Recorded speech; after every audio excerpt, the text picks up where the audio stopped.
Yeah, the boofies come on, no, he's the man. I'm joking. James, discuss that performance tonight again. You made it look easy. Fantastic stuff.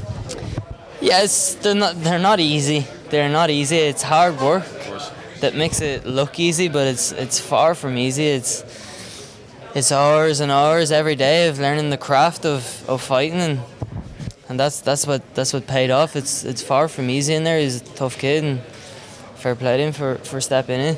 AJ McKee, obviously, I remember in Dublin, he was jumping in a lot of your interviews, trying to get in the media quite a lot.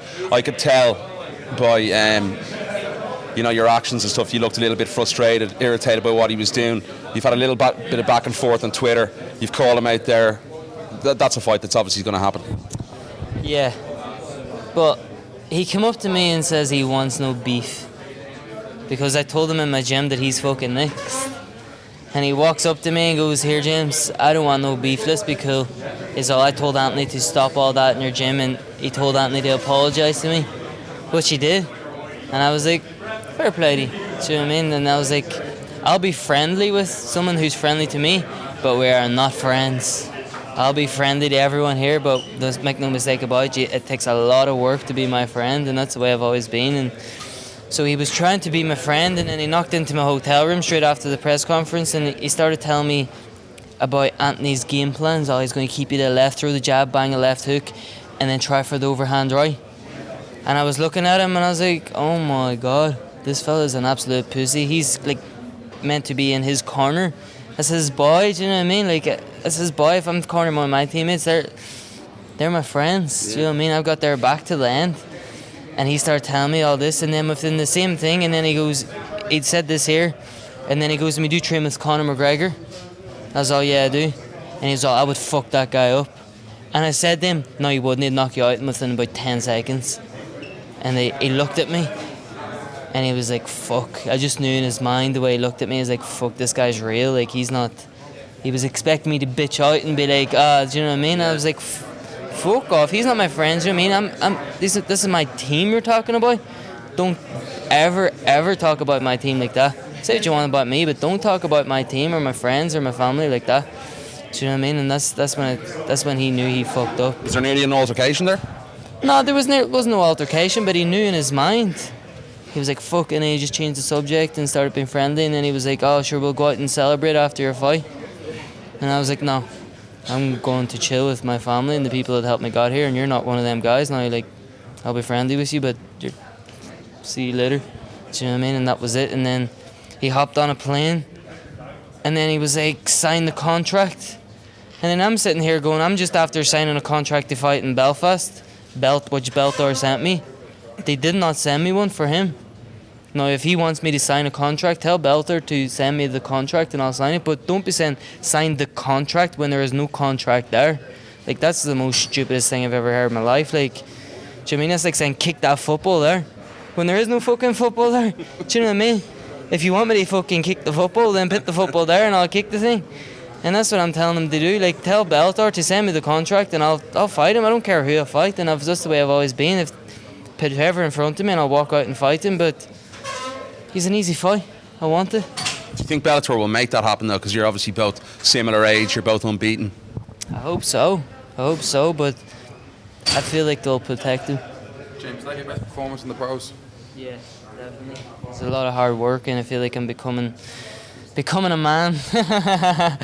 As such, I'm still young, I'm only 20 years old, and I'm just finding my feet, and I've blown up, and it's, you know what I mean, since I'm 16 years old, everyone's been telling me I'm going to be a superstar, and everyone's been telling me that I'm going to be this, and everyone's been telling me I'm going to be that. And when you're growing up and you don't even really, when you're that age, you don't really even know who you are yourself yet, and all these people are telling you that, and then you just got to find your feet. And now I've found my feet, and I feel like there's a lot more. This is it. This is the start. I've found my feet, and now they're all fucked. A lot of those people, I'm sure, were in the crowd tonight. They were very much supporting you. There was a good 150, 200 maybe of them. It was amazing, wasn't it? That's the Strav animals. The Strav animals, that's what that is. I swear to God. It's amazing the amount of people come up. There's bus loads coming up, and I can't thank them people enough. And they're the people that that have got my back. Do you know what I mean? They're the ones that have been supporting me from day one, and I can't thank them enough. That they're the people who make me. Your striking was a big emphasis tonight, and it looked pretty sharp in the first opening minutes. You wanted to pressure onto the ground for your striking, and you were pretty happy with it.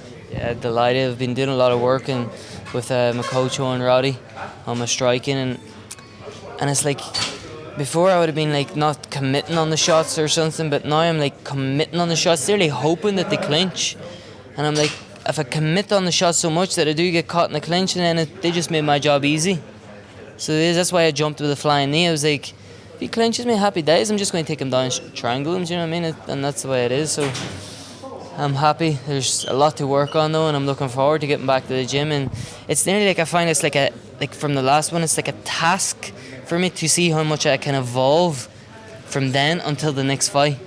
And that's why I like to have the fights back to back. So I'm looking forward now to seeing how much I can evolve again for London and bring the game to that next level. And it's not even about the fight, it's just about how much I can bring myself to that next level. One or two more, guys. One or two more. You climbed the fence the first time, you walk out the cage, you come back in, and then you climb it again. What was behind the second one? They wouldn't allow me to bring my flag in, so I said it. I wrote on the Facebook that stick the flags in your jocks and take the roof off the place, and that's what I done. Do you know what I mean? I told them that I was going to do. But the guy was saying, he says he watched me the whole time, and he says he didn't say a thing. And then I stepped out around, whip out the flag, and I'm like, fuck yous. So, but then they wouldn't let it back in, but Kiefer, my teammate, he threw it back in, and then I was like, fuck this, I'm jumping up here and I'm raising this flag for my people who travelled all the way to support me, and this one's for them. James, it was almost tonight, it was like a newfound maturity in you and your comfort, like for a guy of your young age to walk out at the stage or that, you looked as comfortable as any long veteran in the game. Just talk us through that. You seem to have, you spoke about it a little earlier, the maturity and how you're evolving into a man in yourself. Yeah. Just talk us through the evolution of James Gallagher. Yeah, it's a weird, humbling feeling. I feel humble now after that. I'm just sitting here like looking around, and I'm like, do you know what I mean? All this is for just me, and like, I can't put it into words how much that feels, and I'm going to be the greatest ever. That's the way. That's what my mindset is, and I'm going back to the gym on Monday, putting in that work and having fun in the gym and bringing my game to that next level. And I feel like I'm going to be the greatest ever, and that's it. I just feel like I'm becoming myself. Do you know what I mean? I'm just becoming, filming, finding my feet.